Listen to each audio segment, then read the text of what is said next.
No one works harder than Boston Herald Inside Track columnist turned Foodsmith proprietress Laura Raposa. She throws herself into her work with a tenacious passion some find intimidating. Personally, I find it inspiring. I met Laura in 2005 when I became her and her longtime Inside Track partner, Gail Fee's assistant. She and Gail were my bosses from 2005 until 2008 when I came on as a producer for their TV show, Track Gals. The show ran through 2011 and we still keep in touch. I recently visited Laura at her Duxbury, Massachusetts bakery, the Foodsmith. I wanted to ask her about her two passions, writing and cooking, and how she transitioned from one to another. But first, I wanted to ask how she got into the whole writing thing to begin with. Tell me about how you started at the Boston Herald. When I first started out at the Herald, I was in college and I came in at 6 o'clock in the morning and I kind of ran the desk until the city editor came in. And I would assign people, I'd assign photographers. And in fact, Andy Gully, who was the managing editor of the Herald when he first started as a reporter, said he thought I was the boss. Oh, really? He had no idea I was just the editorial assistant. So when I graduated in May of '83, I had a job. Wow. And I was at the Herald, for 30 years. I mean, you did come up to be one of the most powerful columnists in Boston. I mean, you went from being an editorial assistant and then I wrote the consumer problem column, called Sound Up, which I really loved.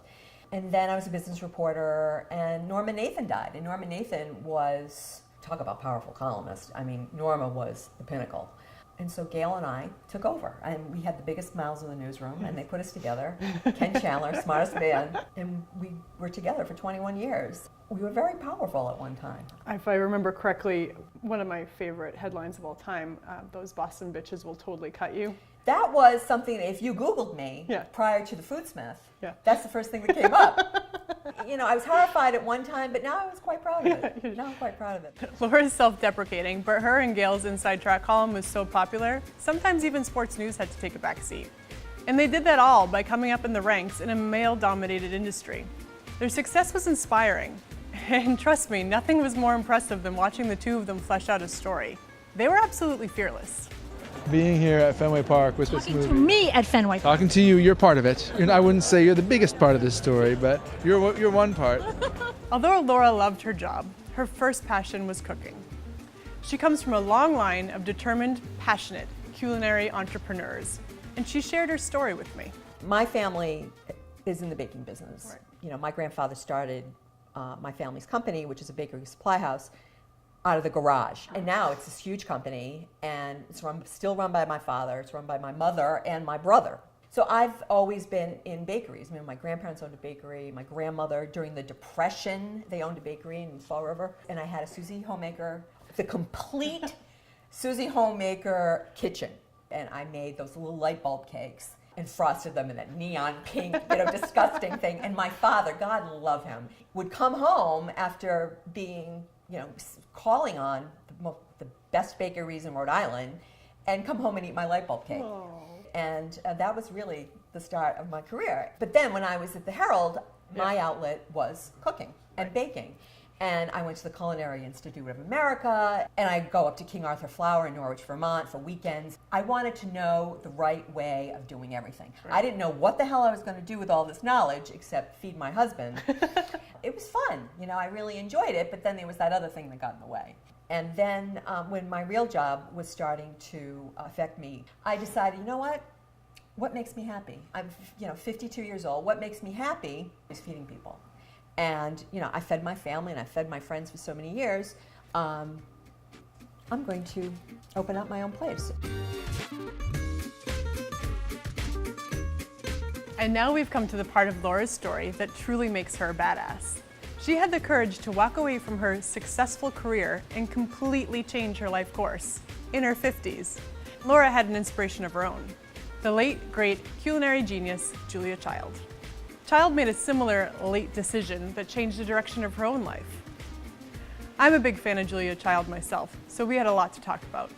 I think you're quite badass. I think what you've done is quite badass, but I can't think of you without thinking of another woman I find quite badass, Julia Child. Oh, Julia Child. How did she inspire you? Well, I always watched Julia. As a kid, I would watch Julia on PBS. Yeah.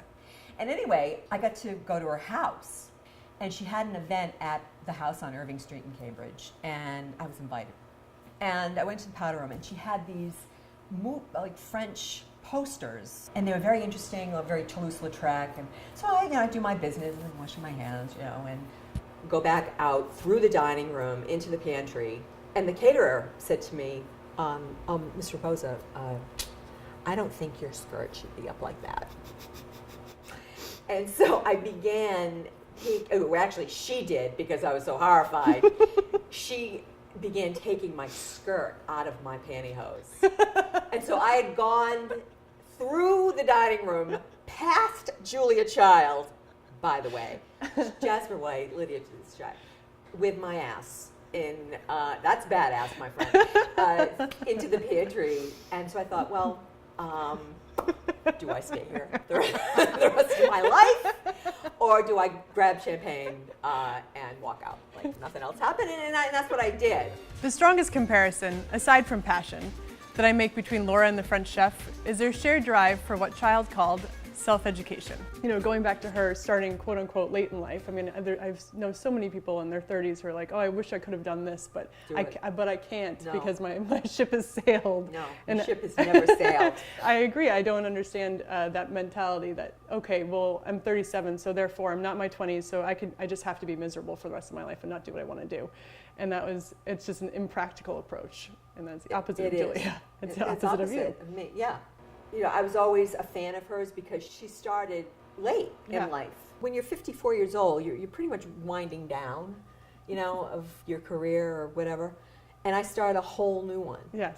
I started a whole new one. And I, like Julia, went and, for instance, I went and interned at Flour. Mm-hmm. And I worked there, and I was the oldest person there. And I did the most menial of jobs, which you do. But I learned so much. You just soak up, and whatever we did that day was very important. Right. It was very important as a foundation of what I do now. Like Julia, Laura made her own dream come true. Both women heard a lot of no's from people and responded by saying yes to themselves. It's very difficult to get production experience when you're in your 50s. So I decided, well, I'll open my own bakery. But, I knew nothing about business. And what really helped us was the winter of our discontent. Remember when we got 900 inches of snow? It kept us inside, on the weekends, doing our business plan and looking at and pricing things and checking out prices and sitting out here counting cars that were going around the Rotary. And we did, talk about due diligence. We counted every car that went around the Rotary on a Saturday between noon and 2. And so now that you're open, what is your approach to this now? It's very customer service oriented. I don't want to disappoint anybody. I want them to come in, I want them to be happy and leave happy. That's my goal. When we started out, I thought it was really going to be more of a traditional bakery with, that served sandwiches. Sure. And it became the exact opposite, where lunch business has surpassed the breakfast. And plus, our menu changes every day. Just trying to, every day, come up with a new menu of lunch items and a fresh soup is very difficult. Wow. But I didn't think about that. It's like, hey, it will change the menu every day, and it'll be so cool. It's like, what? It's really been an education. And I gotta say, I love it.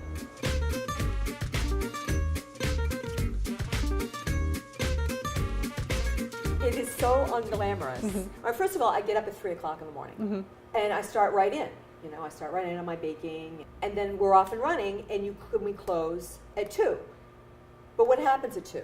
I don't leave. No, I have to plan for the next day and wash the floor, wash the dishes. So that's why you have to have the passion. Otherwise, that's passion, my friend. Yeah. I was passionate when I worked at the Herald. Yes. I was a loyal, devoted employee and very passionate about our column and beating the competition. I was very passionate. I know. I worked for you. You know how passionate I know how passionate you were. But now, I'm my own boss. Yes. And if you don't have passion, forget it. Laura's Bakery is a big success, collecting awards and accolades from virtually everywhere. The ingredients to Laura's success aren't on her shelves. They are a part of her. Passion, dedication, courage, tenacity, and a great sense of humor. Put them together and you get a whole lot of delicious, along with a smile, because you know she loves what she does, and so do I.